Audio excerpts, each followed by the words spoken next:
que estamos trabajando hoy y mañana es consumado es. Digan conmigo, por favor, consumado es. Amén.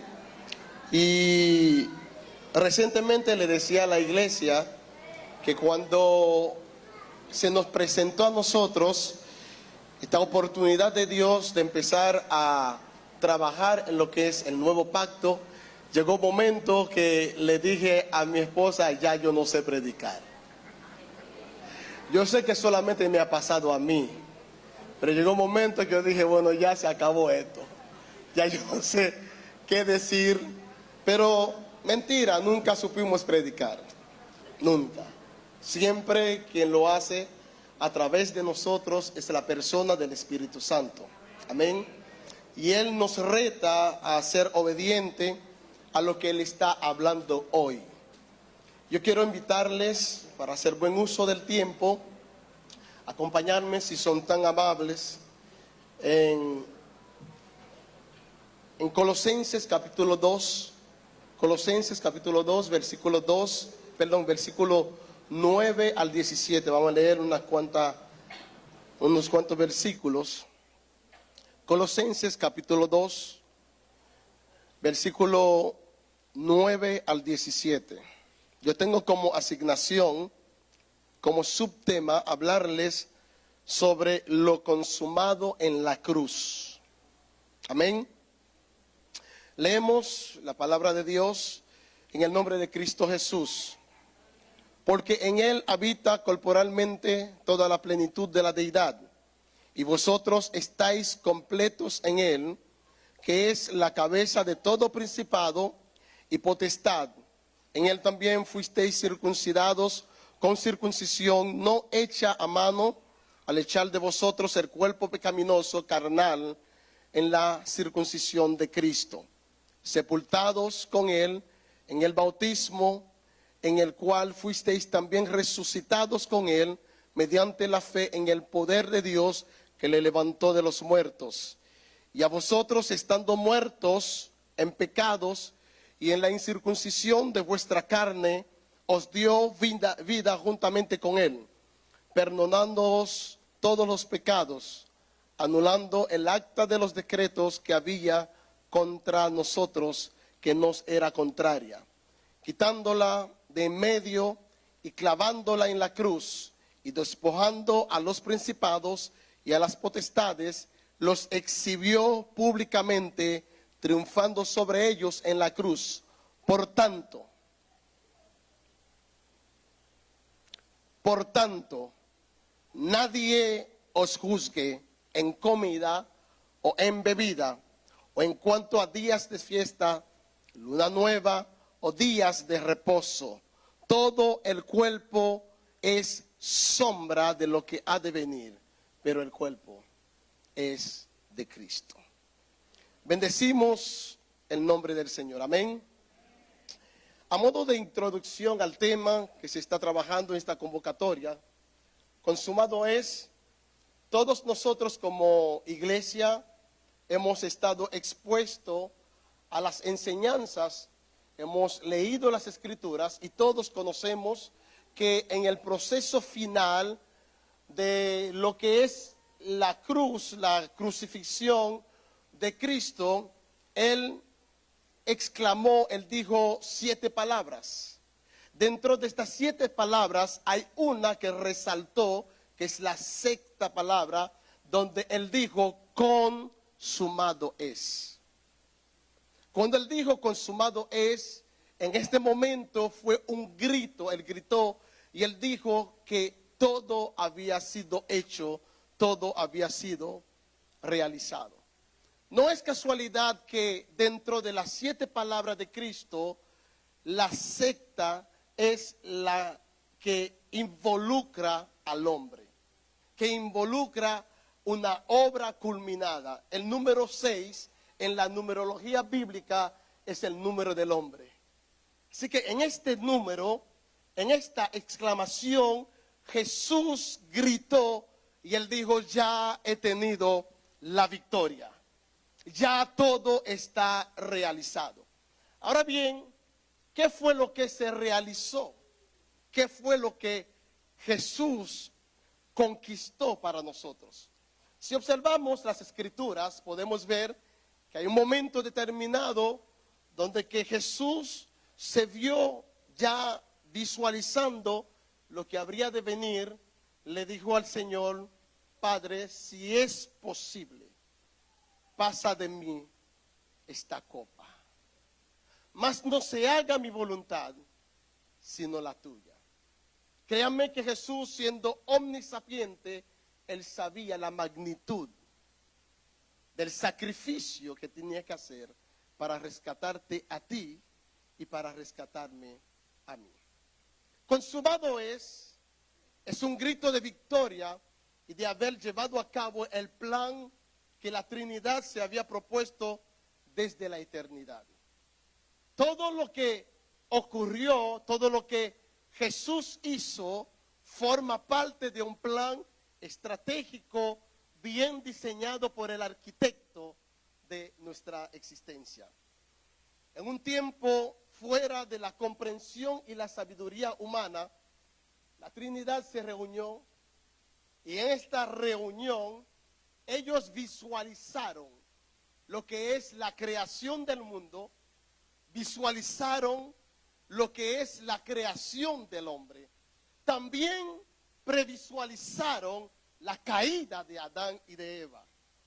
Es decir, que a Dios nada fue para él una sorpresa.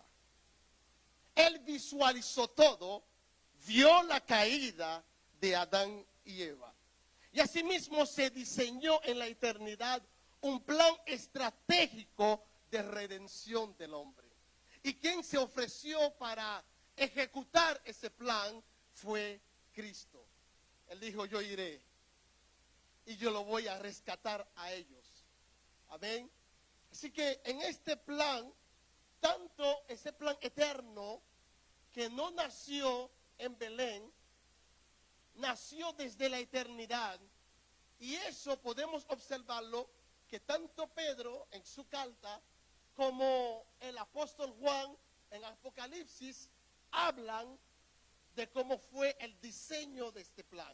Si vamos a Primera de Pedro, capítulo 1, versículo 19 al 20, podemos observar que Pedro escribe lo siguiente diciendo: sino con la sangre preciosa de Cristo, como de un cordero sin mancha y sin contaminación, ya destinado desde antes de la fundación del mundo, pero manifestado en los postreros tiempos por amor de vosotros.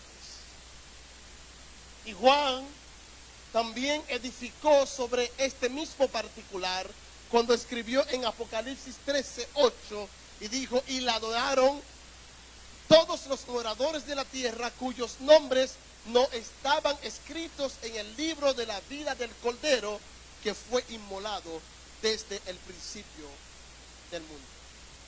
Ese plan bien diseñado por Dios, ese plan estratégico de rescate del hombre, ahí podemos ver, podemos contemplar a Abraham, que fue figura del gran padre. También podemos observar a Moisés como el libertador, el profeta. También podemos contemplar a Elías, también otro profeta. También está David. Está en la historia de todo lo que fue establecido por Dios. Y Aarón también podemos mencionar como el sacerdote. Cada uno de ellos formaban parte de una pequeña parte del cuadro de lo que Dios habría de hacer. Todos ellos eran figuras y sombra de lo que había de venir, que Cristo Jesús. Todos ellos eran representantes de lo que Dios había diseñado para rescatar al hombre. Así que, tomando en consideración el tema que estamos manejando, la expresión consumado es desactiva, siendo así esta expresión desactiva toda idea meritocrática, remueve todo esfuerzo humano con relación a la salvación. Todo nos indica de que nosotros no podemos hacer absolutamente nada para poder alcanzar la salvación, ya que Cristo lo hizo todo en la cruz del Calvario. Ya no hay nada que tú y yo podemos hacer.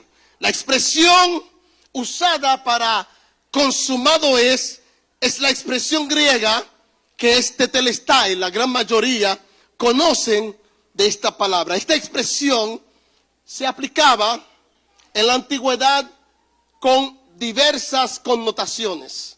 Es decir, que tetelestai tenía primero una connotación comercial. Cuando alguien tenía una deuda con alguien, tenía algún trato, cuando ya llegaba a efectuar el pago final de esa deuda que tenía, en el documento ponían un sello y decía tetelestai. Todo está pago. Ya no tienes ningún tipo de deuda.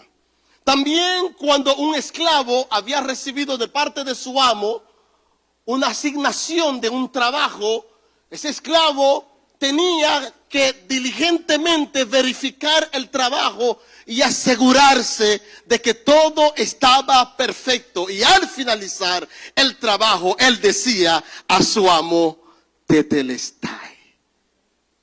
También tiene una connotación artística. Tanto los pintores como los escultores, cuando iban a terminar con una obra, ellos supervisaban la obra para ver que todo estuviera en su sitio, bien organizado, antes de promocionar su arte, y decían, wow, tetelestai. ¿Están aquí, iglesia? Y aun cuando un gobierno decidía eximir a un pueblo de pago de impuestos, agarraban en la entrada de ese pueblo, ponían una pancarta y le ponían tetelestai. Significaba que este pueblo no tenía que pagar impuestos. Por último, tetelestai también tiene una connotación sacrificial. Cuando se iba a ofrecer sacrificio, el sacerdote tenía que asegurarse de tomar cada uno de los animales, ir inspeccionando para ver si no tenía algún tipo de defecto. Y cada vez que encontraba algo, devolvía el animal, hasta lograr encontrar uno que era perfecto para el sacrificio, y levantaba el animal y decía, tetelestai. Así que todo esto nos presenta un cuadro, esta obra efectuada por Cristo para rescate de nosotros en la cruz del Calvario. En síntesis, tetelestai expresa que ya no queda nada pendiente, todo fue completado y todo fue pagado. El apóstol Pablo en la carta a la iglesia de Colosa magistralmente nos describe la magnitud de la obra redentora de Cristo en la cruz. La victoria indiscutible que tuvo sobre los principados, sobre las potestades, la muerte y el pecado. Todos fueron exhibidos y avergonzados. Él anuló el acta de los decretos que tenía en su poder. Y esa acta tiene que ver con la ley. La ley, con todas sus acusaciones, fueron desplazados, removidos, y entró en vigencia un nuevo pacto que es en la sangre de Cristo Jesús. Yo quiero aterrizar un poco. Hasta ahí, hablando de el sacrificio de Cristo para nosotros en la cruz del Calvario, para la mayoría de la iglesia es una parte que en cierto modo se maneja. La gente entiende que hubo un sacrificio. Alguien tuvo que pagar el precio de nuestra condenación. Y Pablo argumentó que hemos sido Número uno, crucificados con Él. Número dos, hemos sido ¿qué? Sepultados también con Él. Y asimismo, resucitados con Él. La obra de Cristo fue consumada, fue completada en la cruz y se nos extendió la invitación de vivir lo consumado.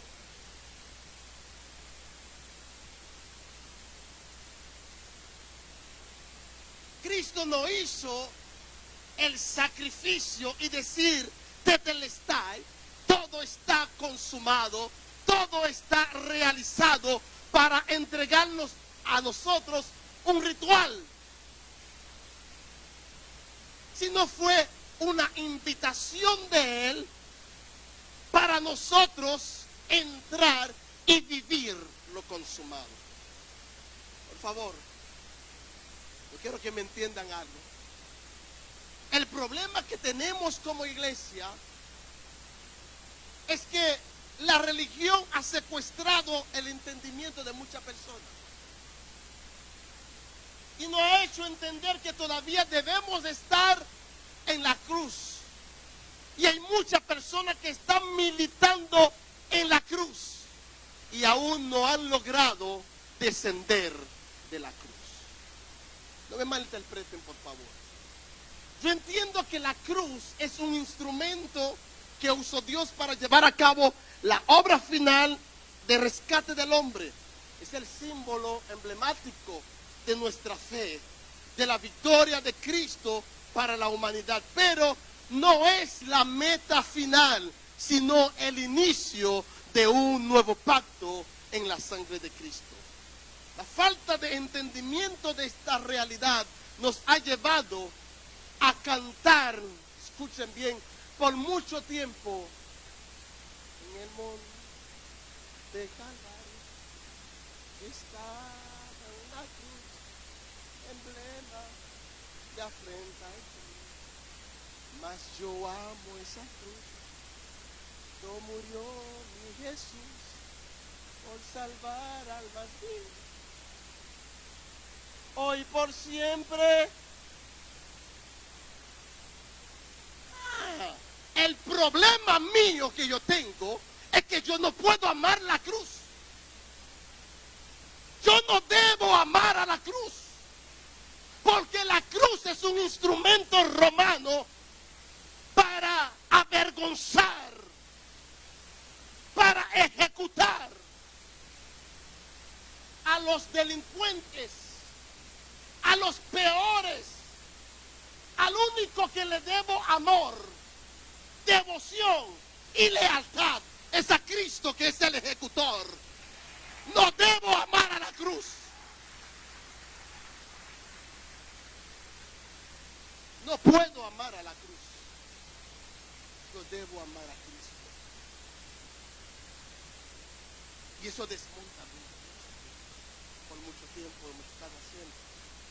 Por eso que una de las cosas que yo fervientemente, con mucha responsabilidad, trabajo con la iglesia, es con lo que es la teología del canto.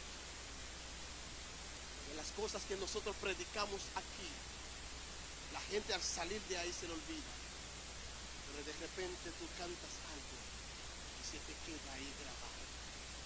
Te cuesta cambiar lo que ya ha sido puesto ahí en la vida. Es importante entender que en la cruz la obra de Cristo aún no ha sido culminada. En la cruz aún sigue operando el pecado y la muerte. En la cruz el precio de nuestra condenación no ha sido pagado. Pero cuando Él exclamó, tetelestai, consumado es, todo fue removido, todo fue pagado, ya no queda más deuda, ya no hay más condenación para el que está en Cristo Jesús.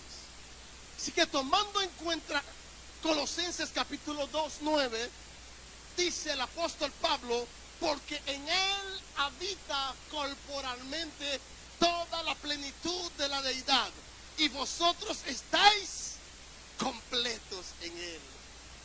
Todo lo que nos faltaba a ti y a mí antes de la cruz, después del tetelestai, todo ha sido hecho. Si fuera usted, dijera un amén todavía más grande. Ahí es que surge uno de los mayores retos que tenemos como iglesia. Como cada una de las iglesias que estamos aquí, tenemos un gran reto, y el reto que tenemos es vivir lo que ya Cristo hizo.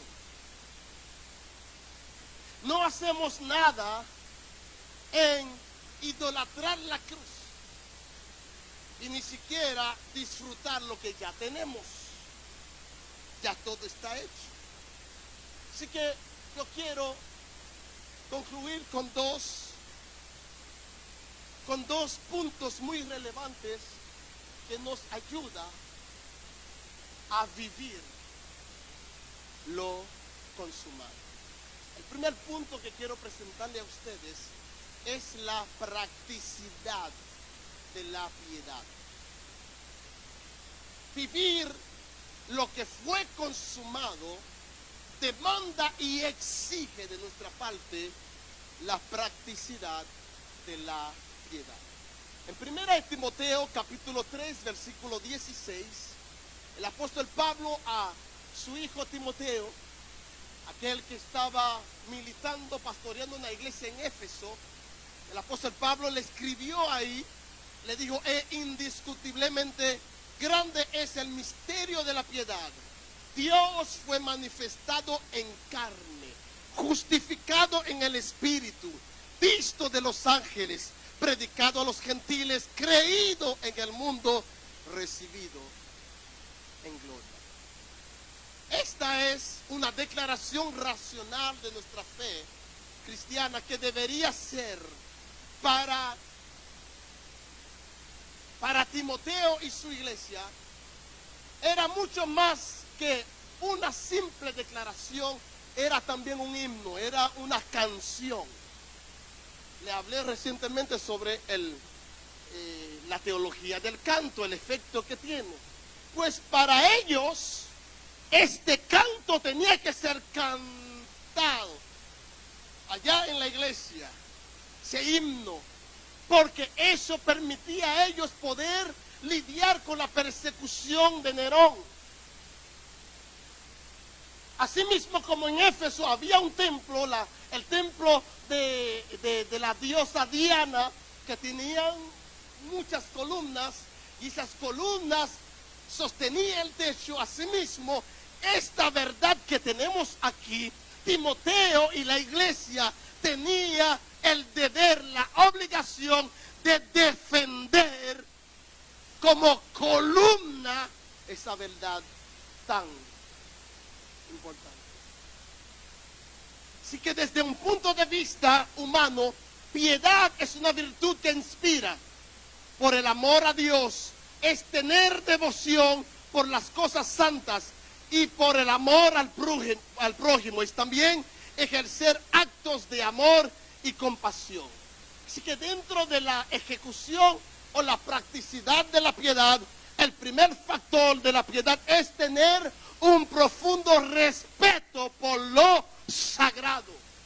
Y tenemos un problema en muchas iglesias donde que la gente le han perdido temor y respeto por las cosas sagradas.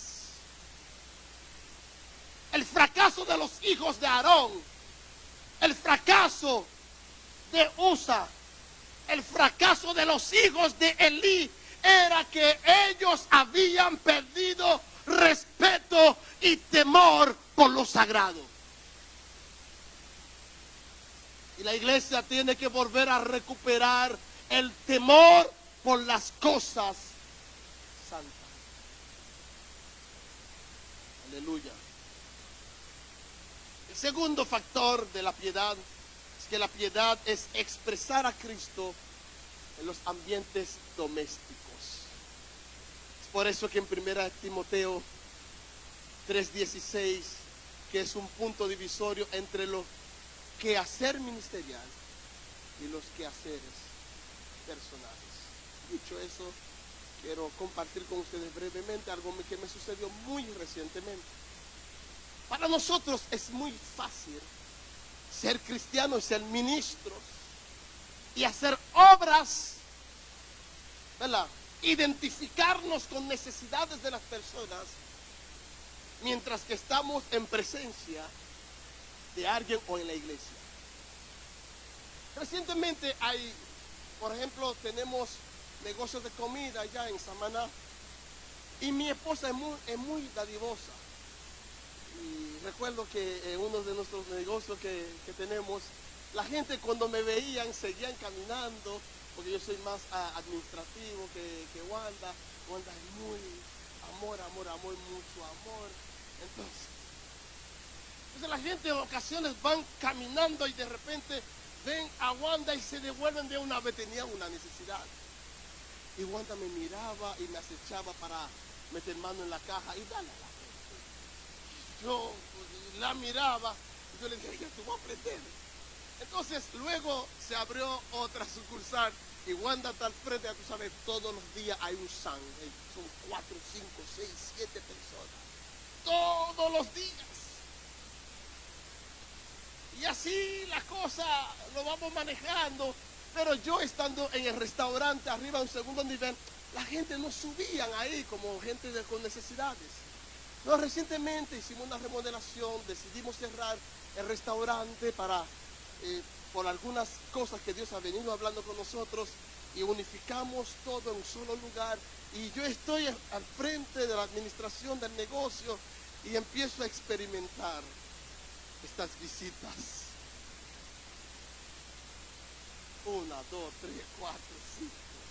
Ok, llegan el primer día muy bien, el segundo día bien, el tercer día amén, el cuarto día gloria a Dios, el quinto día ya como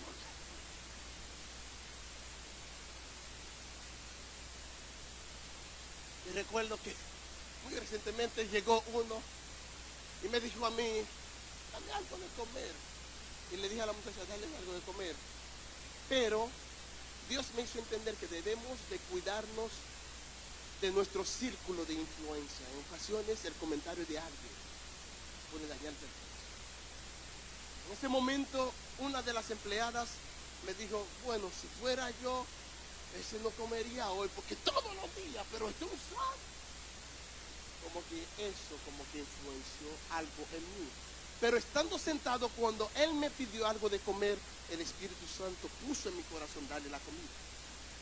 Pero 2 días después, el hombre volvió a la misma hora, al mismo lugar, con la misma cantaleta. Y cuando él me dijo a mí, dame algo de comer, varón, yo le dije, hoy no.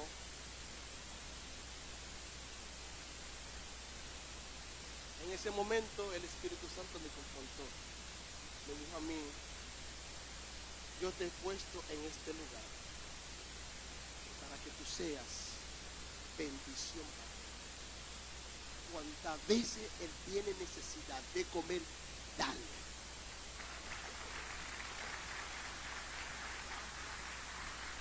Porque en ocasiones es muy fácil para nosotros. Si viene la gente aquí en la iglesia, te pide, dame 100 pesos, sácale la 200.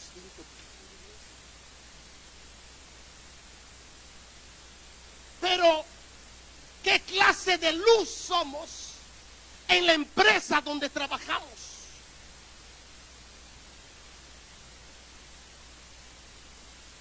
Digan conmigo, practicidad de la piedad. Hay que practicar la piedad. Pero es fácil para nosotros estar en las congregaciones, levantar la mano, somos líderes. Pero hay muchas necesidades. En el lugar donde Dios te colocó para hacer justicia y ser luz. ¿Ustedes creen que solamente ser luz es predicarle a la gente? No. Hay muchos ejemplos que Jesús trazaba, que hablaba de la misericordia, la manifestación de la misericordia. Si queremos vivir lo consumado, porque el acto de Él en esa consumación fue un acto de misericordia, de amor entrañable. Así que vivir lo consumado es, número uno, la practicidad de la piedad. Número dos, espérate, antes de entrar en el segundo. Mira lo que dice Pedro en su segunda carta, capítulo 1, 3 al 4. Dice, como todas las cosas que pertenecen a la vida y a la piedad nos han sido dadas por su divino poder mediante el conocimiento de aquel que nos llamó por su gloria y excelencia, por medio de las cuales nos ha dado preciosas y grandísimas promesas, para que por ellas llegaseis a ser participantes de la naturaleza divina.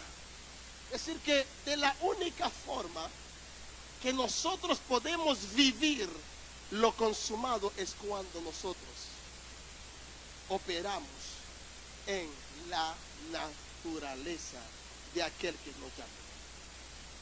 Por último, y segundo punto, es el descansar en la obra consumada. Descansar en la obra consumada. Para un mayor entendimiento del concepto, es de menester importancia diferenciar entre descanso y reposo, que no es lo mismo. Porque cuando una mujer está embarazada con un embarazo de alto riesgo, los médicos tienden a mandarla a...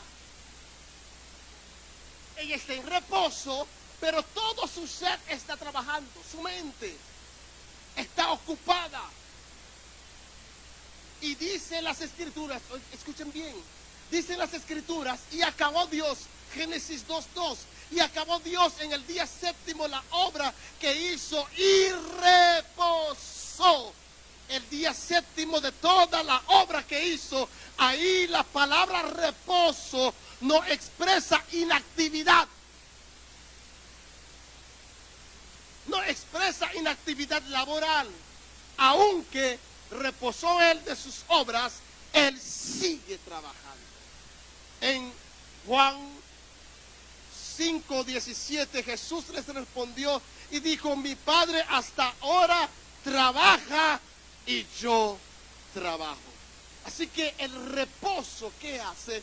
Desactiva el trabajo físico, los quehaceres, las obras que generan meritocracia, mientras que el descanso está vinculado con la desactivación total de lo laboral, de lo mental y lo emocional.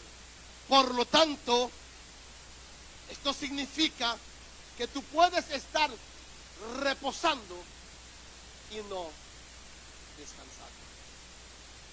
En ocasiones hay mujeres que saben muy bien que fin de semana, ¿verdad?, están libres del trabajo físico, pero hay cuantas cosas que hay que hacer en la casa. Están en reposo, pero no descansando. Así que la propuesta de Dios para Israel, su pueblo, era entrar en su reposo, reposar de sus obras y confiar plenamente en la providencia de Dios para todas sus necesidades. Pero ellos abrazaron de tal forma la ley que califica al hombre por sus obras, que nunca se dieron la oportunidad de acoger la gracia que es por los méritos de Cristo y no por la obra del hombre. Por tal motivo, Jesús nos trajo otra propuesta, ya que era tan complicada el entrar en ese reposo, confiar plenamente en Dios.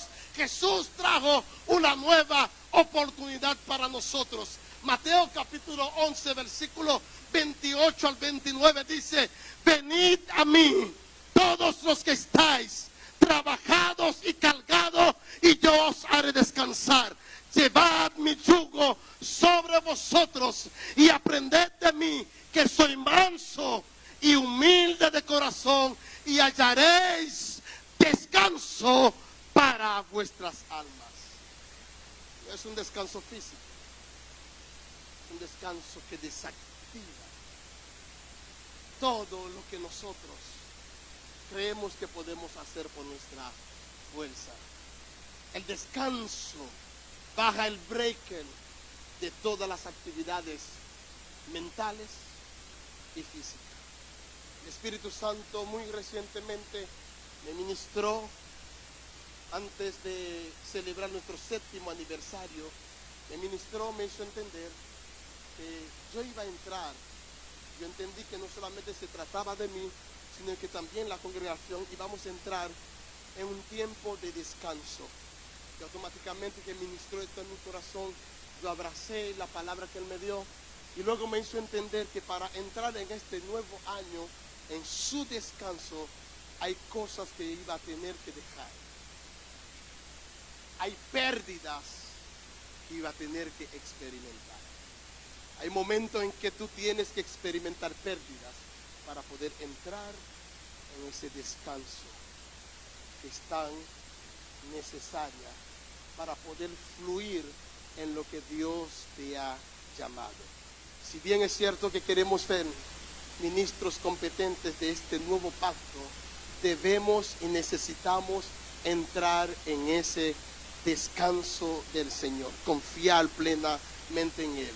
Desde entonces empezamos a hacer cambio, empezamos a dejar cosas. Yo lo primero que hice, el 1 de enero puse en mi perfil 0 estrés. Yo le dije a la congregación que están ahí conmigo, la mayoría, le dije a ellos, de ahora en adelante cada persona van a asumir su responsabilidad. Hubo un tiempo que cuando el coro de adoración no se organizaba para el servicio, ahí estaba el pastor orquesta y salía y yo le pasaba el mensaje a mi esposa y yo la adoración, a veces hasta gallos salían y todo tipo de animales en medio de la administración. Y muy recientemente no hubo preparación para la adoración y yo le dije, el culto va sin adoración, porque de ahora en adelante yo voy a hacer lo que me toca a mí y hacerlo con excelencia, porque cuando se trata de ministrar, yo duro horas y horas y horas de preparación para poder traerle pan fresco a la congregación. Cada persona va a hacer lo que le toca. Por lo tanto, año 2024, 0 estrés.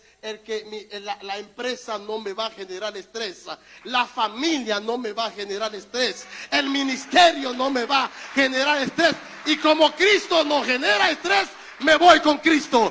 Dios le bendiga, Dios le guarde. Amén.